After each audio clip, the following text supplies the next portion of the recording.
자, 안녕하십니까. 메가초이 최소경 선생입니다. 오늘은 2020학년도 수능영어 1등급 프로젝트 2구 독성하라 번외편입니다. 어법은 초이다 강좌를 시작하는 날입니다. 자, 교재는요, 지난 시간에 선생님이 커리큘럼 소개할 때 잠깐 보여줬었는데요. 이 책입니다. 어법은 초이다. 5개년 기출문제로 다지는 수능어법 총정리 되어 있고요. 안에는 이렇게 왼쪽 보이시죠? 문제가 되어 있고, 오른쪽에는 여러분들이 필기할 수 있도록 공간을 만들어 놨고요. 각각의 밑줄에 대한 어떤 중요 핵심 사항들을 좀 정리를 해 놨습니다. 그리고 요 밑에는 정말 알아야 될 것들 필기할 수 있는 공간을 만들어 놨으니까 잘 활용할 수 있도록 하고요. 이 교재는 강의용 교재이기 때문에 해설이 책 안에 들어있지는 않습니다. 철저하게 수업을 듣고 여러분들이 만들어 가셔야 될 거고요. 그 다음에 교재를 구입하기 원하는 학생들은 자막 처리된 곳으로 문의하시면 될 것 같습니다. 자,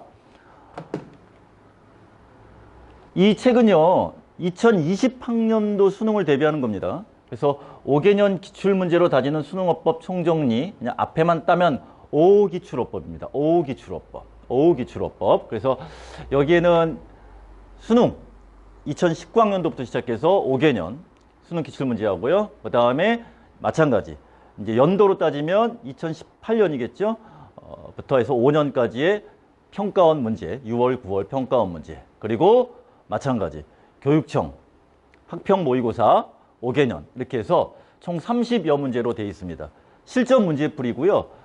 그러면 이 강좌를 누가 들어야 되나? 선생님, 저는 어법이 되게 부족한데 이거 뭐 문제풀이부터 들어도 되나요? 라고 얘기를 하는데요. 사실 어법을 뭐 기본서나 책을 가지고 공부를 해서 적용하기가 쉽지 않습니다. 그래서 자신이 어법이 좀 부족하더라도 수업을 잘 들으면서 그냥 한번 따라와 보세요. 선생님이 방법적인 얘기를 많이 해드릴 거예요. 그래서 그 방법을 자꾸 적용하려고 연습하고 노력하시면 가능합니다. 자, 그럼 바로 시작을 할게요. 자, 첫 번째 1번 문제입니다. 2019학년도 수능 29번 문제였고요. 자, 올해는 수능 문제가 살짝 바뀌어서 보통은 28번이었는데 29번을 차지하고 있고요. 그 다음에 선생님이 늘 얘기하지만 어법은 한 문제 나오는데 100% EBS 직접 연계입니다. 그래서 이 문제도 EBS 수능 완성 실전 모의고사 1회 38번 문장 넣기가 변형된 겁니다. 자, 선생님이 이렇게 직접 연계 출처를 좀 보여주는 이유가 있습니다. 아, 충분히 EBS를 통해서 어법을 갖다가 대처할 수 있겠구나 라는 거고요. 사실 이 문제는 선생님 예상 적중 문제였어요. 아이들한테 마지막에 정리해준 어떤 요약집에서 이 문제 자체를 실제로 어법으로 만들어 놨었던, 그래서 굉장히 전화도 많이 받았던 문제입니다. 자, 한번 들어가 볼게요. 자, 여러분들이 이제 어법을 딱 대할 때 마음가짐이 있습니다. 아, 어법은 뭐 절대평가니까 버려? 이게 아니라 이제는 상위권 학생들도 어법 문제는 거의 다 맞추거든요. 그래서 어법은 좀 가져갑시다. 그리고 뭐 빈칸도 어려운 게 있고 순서 삽입도 어려운 게 있지만 이제 어법은 버리는 문제가 아니라 충분히 가져갈 수가 있으니까. 문제 푸는 방식은 이래요. 뭐 독해 지문처럼 돼 있으니까 처음부터 읽고 해석해서 푸는 게 아니에요. 지금부터는 철저하게 선생님하고 문제 푸는 방식에 따라서 진행을 할 테니까 한번 그대로 따라오세요. 자, 선생님 같은 경우는 어법 문제가 나오면요, 제일 먼저 밑줄이나 네모칸 먼저 봅니다. 그래서 밑줄이나 네모칸을 보고 출제자의 의도를 파악하는 게 굉장히 중요합니다. 자, 그래서 우리가 문제 푸는 방법은요, 제일 먼저 밑줄이나 네모칸을 먼저 보고요, 출제자의 의도를 파악하는 거예요.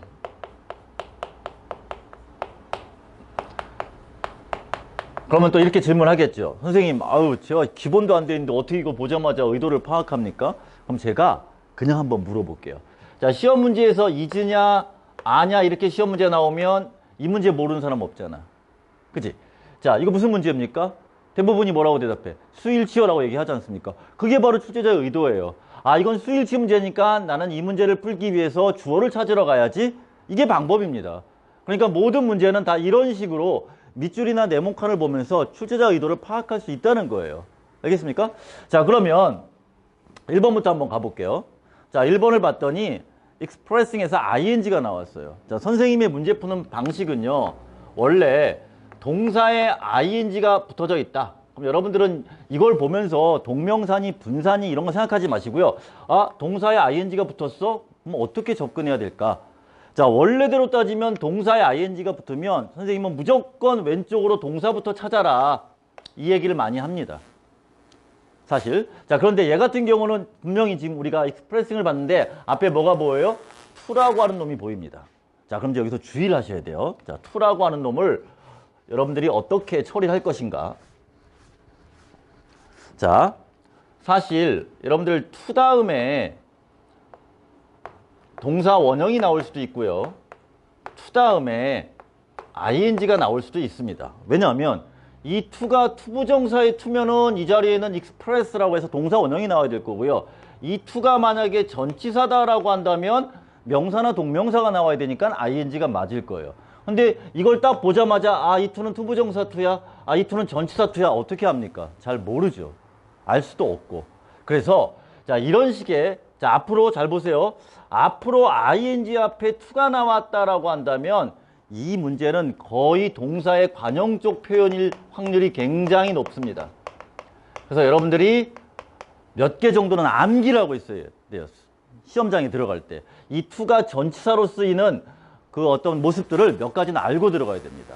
그래서 지금처럼 to가 나왔는데 이 to가 전치사야? 투부정사야? 잘 모르겠다라고 한다면 동작을 반드시 먼저 찾으세요. 그래서 앞에 봤더니 동작이 뭐가 나왔습니까?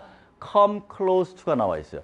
만약에 이 문제가 학습이 되어 있는 학생들은 그냥 지나가는 문제입니다. 왜냐하면 come close to ing 이렇게 우리는 머릿속에 넣어놓고 있거든요. 어디에 가까워지다라는 뜻입니다. 그래서 이 문제도 잠깐 해석을 해보면 자, 기념비적이다라는 말은 어떤 말이냐면 바로 이집트 미술의 기본적인 특성을 표현하는데 매우 근접한 단어다 이런 뜻이에요.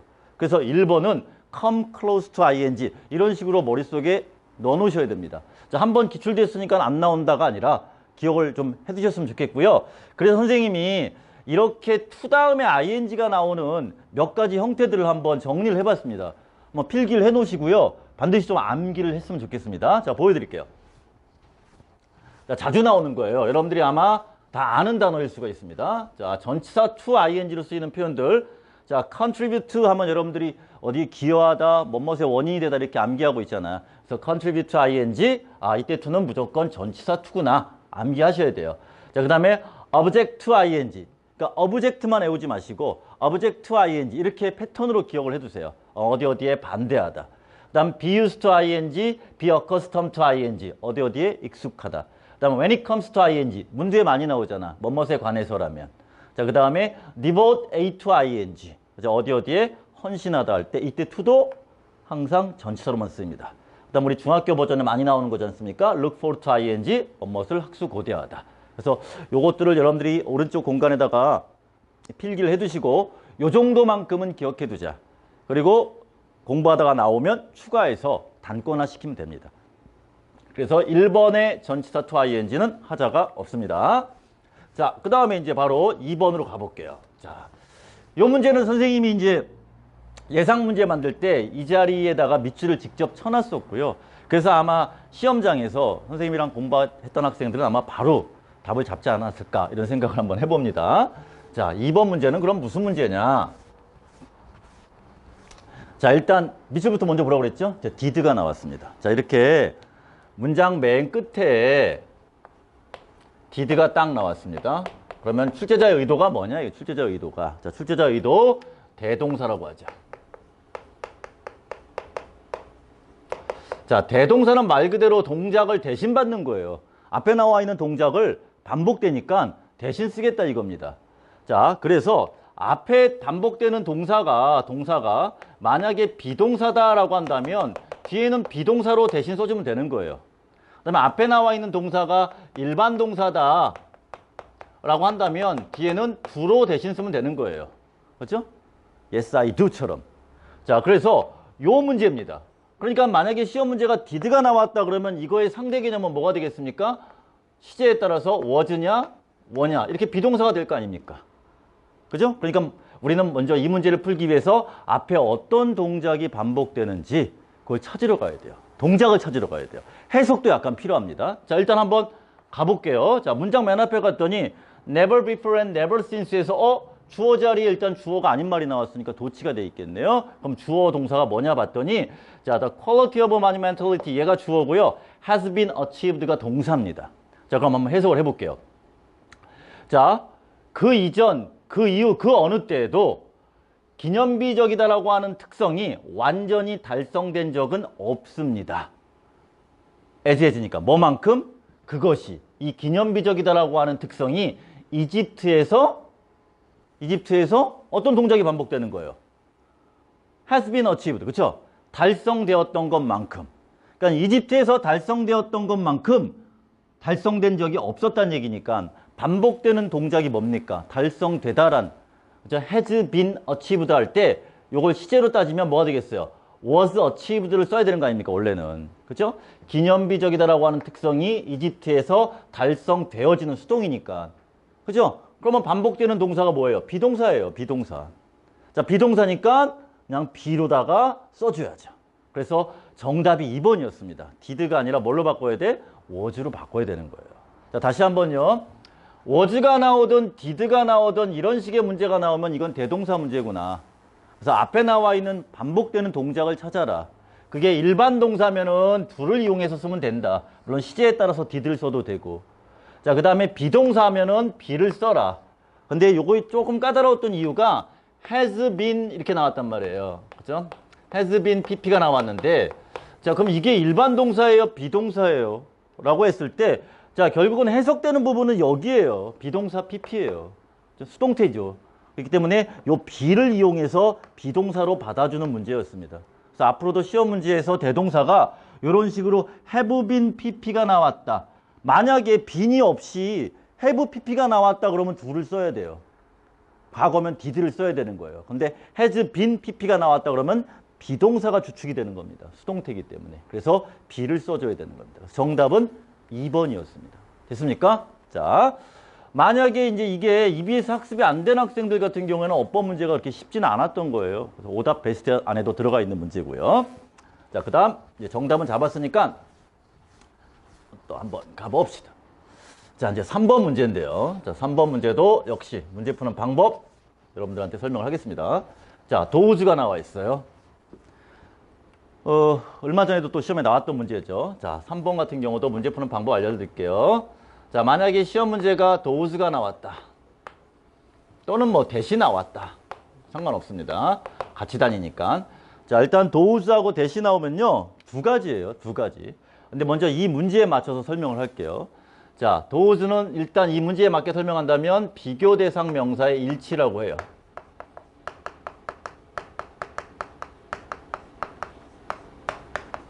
자, 이 말이 뭐냐면 예를 들어서 A하고 B가 있단 말이에요. 그죠? A하고 B가 있는데 A의 이거와 B의 이것이 서로 반복된단 말이죠. 비교 대상 명사가 자, 비교 대상 명사가 이렇게 반복이 돼요. 반복될 때 이 반복되는 말이 단수면 that을 써주고 반복되는 말이 복수면 does를 써주기로 약속을 한 거예요. 예를 들어서 중국의 인구는 하면 어떻게 되겠습니까? The population of China 되겠죠? 한국보다 많다 그러면 is larger than Korea? 아니죠. 자, 한번 제가 써서 보여드릴게요. 여러분들이 또 이해가 안 될 수 있으니까 위에다가 한번 써볼게요. 이걸 지울게요.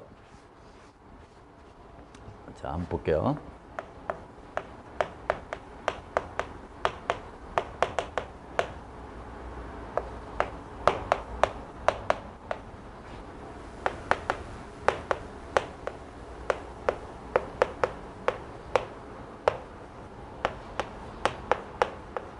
자, 이런 식이 되는 거죠. 보세요.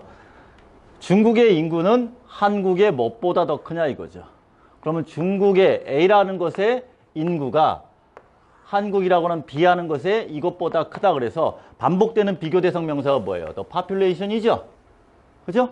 그럼 요 명사가 반복되니까 단수면 뭘 써준다고요? that을 써준다고요. 앞에 있는 그냥 명사를 받는 게 아니라 비교 명사. 자, A하고 B가 서로 같던, 많던, 적던, 서로 틀리던, 비슷하던 A하고 B의 어떤 비교적인 어떤 표현이 나오면 반복되는 명사는 that 아니면 does를 쓰는 거예요. 그럼 한번 볼게요. 자, 앞에 가봤더니 많은 현대의 구조물들은, 자, surface 하면 능가하다는 뜻이잖아요. 그럼 많은 현대의 구조물들이 이집트의 those를 능가하더라 그랬습니다. 그럼 비교 대상 명사가 뭐예요? 현대의 구조물, 이집트의 구조물. 결국은 반복되는 비교 대상 명사가 뭐예요? structures. 복수잖아. 자, 복수니까 뭘 써준다? those를 잘 써준 겁니다. 이해됐습니까? 그래서 많은 현대의 구조물들이 순전히 그죠? 물리적인 측면에서 본다면 이집트의 구조물들을 능가합니다. 이런 뜻이에요. 그래서 3번 문제는 비교 대상 명사 일치구나. 자, A하고 B가 설정돼 있을 때 우리가 이렇게 문제를 풀어주는 겁니다. 됐습니까? 그래서 3번 됐고요. 자, 그 다음 4번으로 가볼게요. 자, 이렇게 다시 설명을 하다 보니까 이게 쉬운 문제는 아니었던 것 같아요. 그죠? 자, 이번에는 대시 나왔네요. 자, 4번 같은 경우도 이제 굉장히 많이 나올 거예요, 앞으로. 문제 푸는 방법에 대해서 더 설명을 하겠습니다. 자, 선생님이 대시 밑줄 쳐져 있을 때는 아이들한테 항상 어떤 얘기를 하냐? 자, 얘들아, 대시 밑줄 쳐져 있을 때는 무조건 바로 앞을 봐라. 첫 번째, 무조건 바로 앞을 봐라. 자, 바로 앞에 명사가 나와 있는지, 뭐 동사가 나와 있는지, 뭐가 나와 있는지 바로 앞을 봐라. 그리고 한 번만 더 가서 호응 구조 있나 봐라. 자, 호응 구조라는 건 다른 거 없어요. it이라든지 뭐 so 같은 걸 얘기하는 겁니다. 만약에 it이 나왔으면 it is that에서 가주어, 진주어나 강조 구문이 될 수도 있고요. 자, so that 하면은 너무 뭐뭐해서 뭐뭐하다라고 하는 접속사 대시 될 수도 있기 때문에 그래요. 그래서 일단은 선생님이 문제를 푸는 방식대로 한번 따라와 보세요. 자, 대시 나왔습니다. 보자마자 관계대명사 완전 불완전 따지지 마시고 일단은 바로 앞을 먼저 보는 거예요. 그래서 일단 바로 앞을 봤더니 뭐가 나왔습니까? 자, 그러한 엄청난 돌 무더기라고 하는 명사가 나와 있어요. 그렇죠? 앞에 보니까 명사가 나와 있고요. 자, 호응 구조 있나 볼게요. 이건 비교급 표현이네요. 쭉 봤더니 it도 없고 so도 없습니다. 자, 그러면 명사 다음에 앞에 호응 구조도 없는 상태에서 명사 다음에 대시 나왔다 그러면 이 대수는요, 틀릴 일이 별로 없어요. 뒤에가 만약에 주어나 목적어가 빠져있는 불완전한 문장이 나왔다. 그러면 얘는 뭐가 됩니까? 관계대명사가 되는 거예요. 관계대명사가 되는 거고, 뒤에가 완전한 문장이 나왔다. 그러면은 우리가 요걸 갖다가 동격의 대시라고 부를 수도 있어요. 물론 앞에 나와 있는 명사에 따라 달라지긴 하지만. 자, 그래서 우리는 일단 호응 구조 없고 앞에 그 거대한 돌무더기라는 명사 나와 있고 뒤에 봤더니 constitute, 구성하다라는 동사 나와 있으니까 주어가 빠져있는 불완전한 문장이네. 그러면 관계대명사네. 이 자리에 위치를 써도 되겠구나. 이렇게 생각하면 되는 거예요. 해석을 해보면, 그죠? 그 라이프치히의 전쟁 기념비를 구성하는 그 거대한 돌무더기보다 오히려 사람의 손 크기의 이집트 조각이 더 기념비적이다란 말입니다. 됐습니까? 자, 그래서 4번의 대신 관계대명사 대시입니다. 자, 다시 한번요. 대시 나왔다. 제일 먼저 바로 앞을 봐라. 바로 앞에 뭐가 나왔는지. 왜냐하면 동사 다음에 대시 나오면 또 이 대수는 접속사가 될 수 있기 때문에 틀려져요. 그거에 따라서 완전 불완전이 결정되니까. 왜냐하면 관계대명사의 성립 조건이 뭡니까? 앞에는 무조건 명사, 선행사라는 명사 있어야 되고요. 뒤에는 주어나 목적어가 빠져있는 불완전한 문장이 나와야 되니까. 됐습니까? 그래서 바로 앞을 보시고 호응 구조 있나 확인하신 다음에 그 다음에 문제를 풀어도 늦지 않습니다. 그래서 4번 관계대명사 문제였습니다.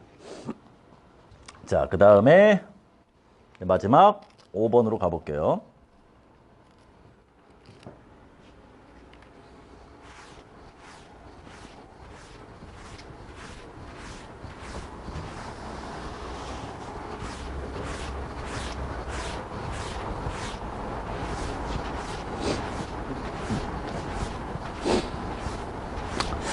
이전까지는 제가 이제 유튜브 동영상을 찍으면 지금도 앞에 선생님 딸이 찍고 있습니다. 그리고 편집을 아들이 해주는데 아들이 좀 바쁘다고 못 해주겠다고 그러네요. 그래서 제가 수능 끝나고 지금 동영상 편집 학원을 다니려고 갔더니 포토샵이나 뭐 일러 둘 중에 하나는 할 줄 알아야 된다고 그래서 포토샵을 끊어가지고 배우고 있습니다. 나중에는 제가 다 배우고 그다음에 동영상 편집까지 하면 제가 이제 이 모든 것들을 더 깔끔하고 멋있게 아마 유튜브에 올리지 않을까 이런 생각을 해봅니다. 배우면 재밌어요. 근데 제가 느끼는 게 있어요. 포토샵을 배우면서 느끼는 게 3시간 수업을 하는데 일단 들어가면 재미있어요. 어떻게 시간 가는지 모를 정도로 빠르게 갑니다. 근데 집에 막상 오면 기억이 잘 안 나요. 그리고 만약에 손을 놓고 하루가 지나가면 다 잊어먹습니다. 그래서 모든 공부가 다 똑같은 것 같아요. 들을 때는 이해가 될 것 같은데 혼자 하면 안 돼요란 말 되게 많이 하잖아요. 그게 다 똑같구나. 어떤 과목이든. 정말 복습만이 아니라 연습을 되게 많이 해야 되는구나. 끊임없이. 그죠? 완전히 내게 될 때까지. 그래서 여러분도 마찬가지예요. 한 번 듣고 그냥 말면 자기 게 안 됩니다. 그래서 많이 돌려보시고 또 궁금하면은 뭐 메일도 보내시고 가까이 있는 사람한테 물어보시고 해서 자기 걸로 만드는 작업이 되게 필요하지 않나 이런 생각을 해봅니다.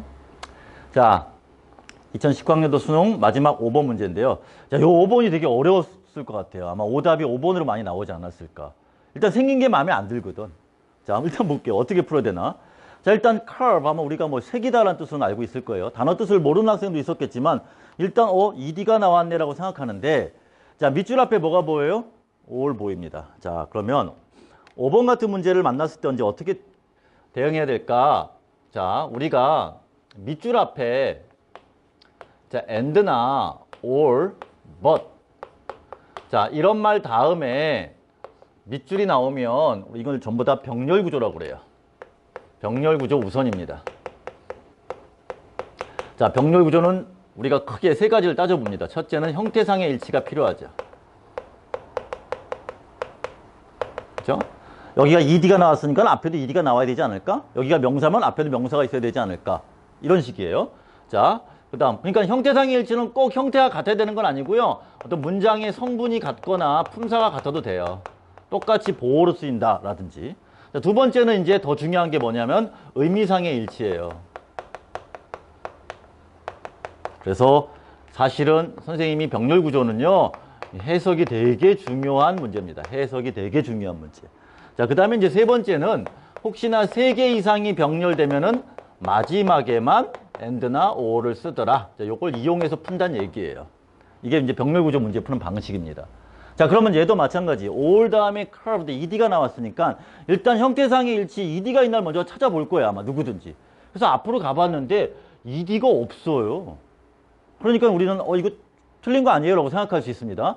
자, 형태상의 일치는 꼭 형태가 같아야 되는 건 아닙니다. 문장의 성분, 의미상의 일치가 돼 있으면 되니까. 자, 그래서 앞으로 가볼게요. 위에서부터 되게 길잖아요. 근데 사실 선생님은 문제 풀 때는 여기서 딱 잘라서 그냥 가버립니다. 왜냐면 even if라고 하는 접속사가 나와 있으니까. 그죠? 그러면 요것만 가지고 먼저 한번 설명해 볼게요. 비록 그것이, 자, 일단 it이 뭔지 모르겠어. 그것이 폭이 몇 인치에 불과하지만, 혹은 그것이 나무에 새겨져 있지만. 자, 그럼 해석으로 본다면 그것이 결국은 요 비동사를 중심으로 해서 그것이 폭이 몇 인치, 그리고 그것이 나무에 새겨져 있는지, 이거거든요. 맞습니까? 그러면 여러분들의 이해를 돕기 위해서 위에서부터 그냥 해석을 해볼게요. 자, 이러한 내적 무게는 이집트 미술이 가지고 있는 특성입니다. To such a degree that, 어떤 정도로. 자, 어떤 정도로 이집트 미술이 가지고 있는 특성이냐면 그 이집트 미술 안에 있는 모든 것이 be made of, 자, 나와 있습니다. 여기 원시 시대의 돌로 만들어진 것처럼, 산맥과 같은 원시 시대의 돌로 만들어진 것과 같은 그러한 정도로 이집트 미술이 가지고 있는 특성이래요. 이런 내적 무게가. 비록 그것이 그랬어요. 그럼 이때 그것이 받는 말이 뭐냐면 요거죠. 그 이집트 미술 안에 있는 그 모든 것이 비록 폭은 몇 인치에 불과하지만, 혹은 그 이집트 미술 안에 있는 모든 것, 사물이잖아. 그 모든 것이 나무 속에 새겨져 있을지라도. 자, 그러면 공통 요소가 뭐예요? 비동사지 않습니까? 그럼 비동사의 보호로서 명사가 나와 있고요. 비동사의 보호로서 뭐가 나와 있는 거예요? PP가 나와 있는 거 아니야? BPP잖아. 자, 이걸 갖다가 다 없다고 쳐보세요. 이걸 다 없다고 쳐보면 결국은 뭐예요? If it is curved, 이거잖아. 즉 이집트 미술 안에 있는 그 모든 것이 나무에 새겨져 있는 것처럼 새겨져 있을지라도 됐니? 그러니까 is curved 잘 돼 있는 거예요. 그래서 얘는 O를 중심으로 했을 때 공통 주체가 요 20입니다. 그럼 그것이 폭이 몇 인치에 불과하더라도 그리고 혹은 그것이 나무 속에 새겨져 있을지라도 자, 이 자리에다가 이렇게 써버리면 안 돼요. 선생님 is랑 병렬 구조시키면 안 될까요? 그렇게 돼버리면 이집트 안에 있는 모든 것이 나무에 새겨? 뭘 새겨? 목적어도 없잖아. 그렇기 때문에 5번은 하자가 없습니다. 됐습니까? 자, 그래서 시험 문제는 아니었어요. 2019학년도 수능 문제가. 하지만 제가 오늘 이제 첫 강의 1번 문제를 며칠 냈는데요. 자, 이런 식으로 하나하나씩 따라오시면 되고요. 그 다음에 아까도 잠깐 내가 포토샵 얘기를 했었지만 복습하시고 연습 많이 하셔야 돼요. 그리고 요거 하루 정도 지나고 나면 다 까먹습니다.